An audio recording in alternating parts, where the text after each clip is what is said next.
16. Et Frère Branham dit, c'est la grande commission que Dieu a donnée à l'Église. La commission de Marc 16. Et notre sujet, notre thème plutôt, c'est la confirmation de la commission. Et Jésus n'a pas seulement dit d'aller prêcher, mais Jésus leur a dit ce qui arriverait lorsqu'ils seront prêchés. Je ne sais pas si vous avez bien lu avec moi. Jésus n'a pas seulement dit aller prêcher, mais il leur dit aussi ce qui arriverait quand ils seront prêchés. Il dit, voici les signes ou les miracles qui accompagneront ceux qui auront cru. En mon nom, ils chasseront les démons, parleront de nouvelles langues, ils imposeront les mains aux malades et les malades seront guéris. Et Frère Branham dit que ça c'est l'identification d'un croyant de la Bible. Il dit, lorsqu'on est croyant de la Bible, on doit s'identifier à Marc 16. Amen. On doit s'identifier à Marc 16. Il faut vraiment dire que si Marc 16, si les signes de Marc 16 ne vous accompagnent pas, il dit que vous ne croyez pas à la parole de Jésus. Parce que vous ne pouvez pas faire mentir ces paroles. Jésus a dit, voici les signes qui accompagneront ceux qui auront cru. Donc tout croyant de la Bible, tout chrétien est censé être accompagné par le signe selon Marc 16. Amen. Amen. Nous allons lire Frère Branham dans La voie pourvue par Dieu.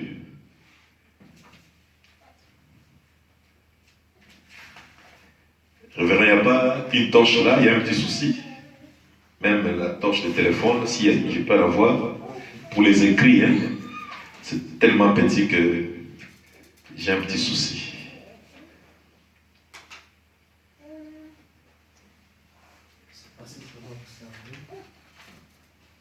Oui, ça peut déjà faire quelque chose. Merci. Ok. Nous sommes dans La voie pourvue par Dieu.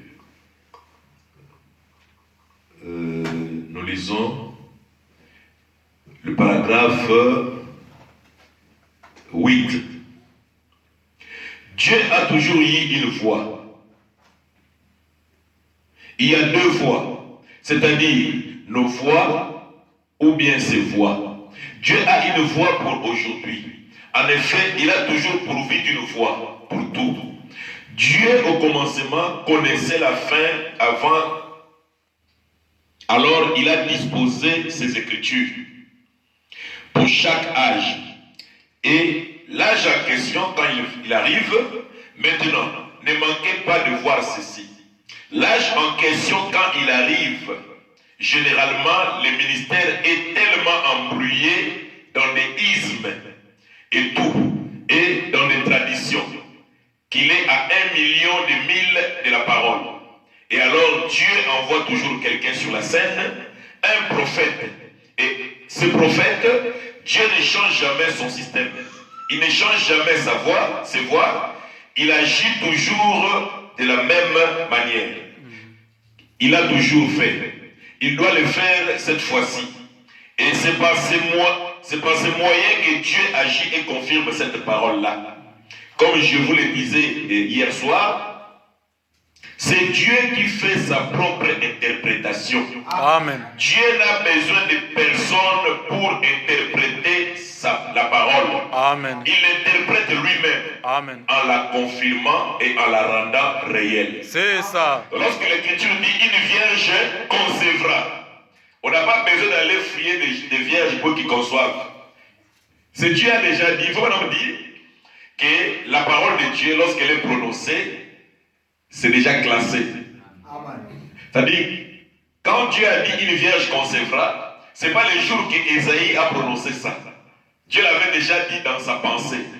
Dieu avait déjà libéré la parole, mais lorsque Ésaïe vient dans son âge, étant prophète, il saisit la pensée de Dieu, il donne ça aux gens.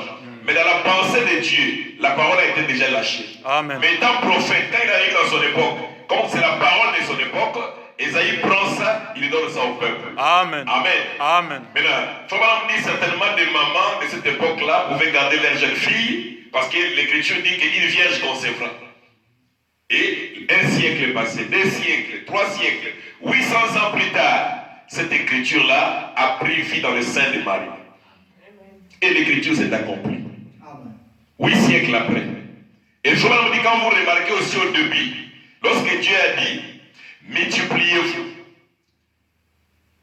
il a donné la parole à ses enfants. Mais les enfants ont désobéi. Il faut me dire que la parole n'a pas failli. Ce sont ces enfants qui avaient désobéi. Mais la parole de Dieu est restée intacte. Parce que la parole qui sort de la bouche de Dieu ne peut pas faillir.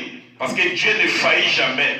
Quel que soit le temps, quelle que soit la durée, cette parole finira par s'accomplir. Il faut vraiment dire que la parole de Dieu, c'est comme lorsque vous jetez quelque chose dans l'eau. Quand vous jetez soit une pierre dans l'eau, il y a des petites vagues.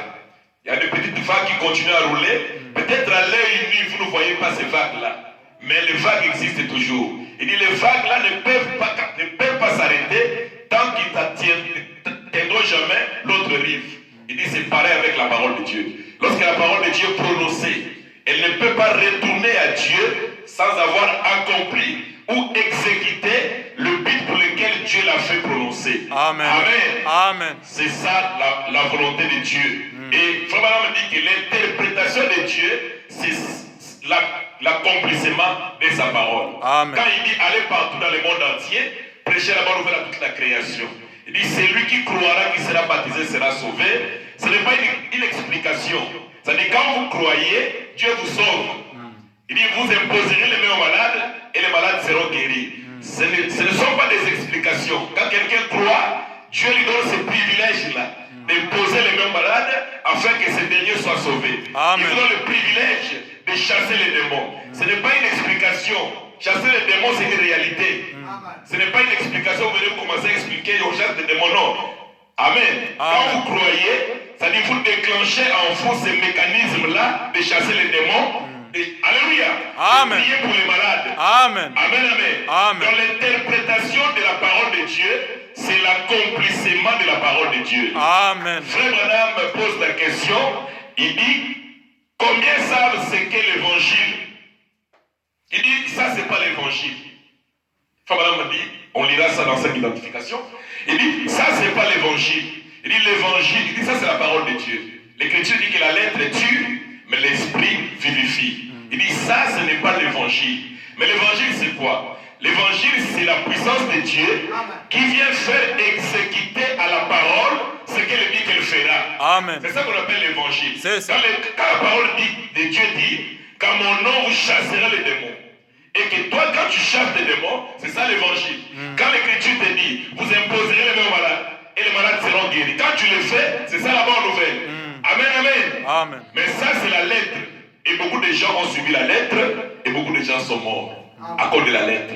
La lettre tue, mais l'esprit vivifie. Et Frère Branham dit, cette parole, sans l'esprit, elle n'agira pas. C'est la raison pour laquelle nous avons beaucoup de gens qui ont beaucoup de connaissances de la parole, mais devant la réalité, lorsqu'ils sont confrontés à la réalité, ils succombent.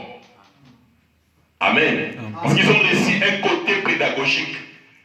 Ils n'ont pas reçu le côté surnaturel. Il fallait associer les deux. Amen. J'ai vu des catégories de gens. J'ai vu les pentecôtistes,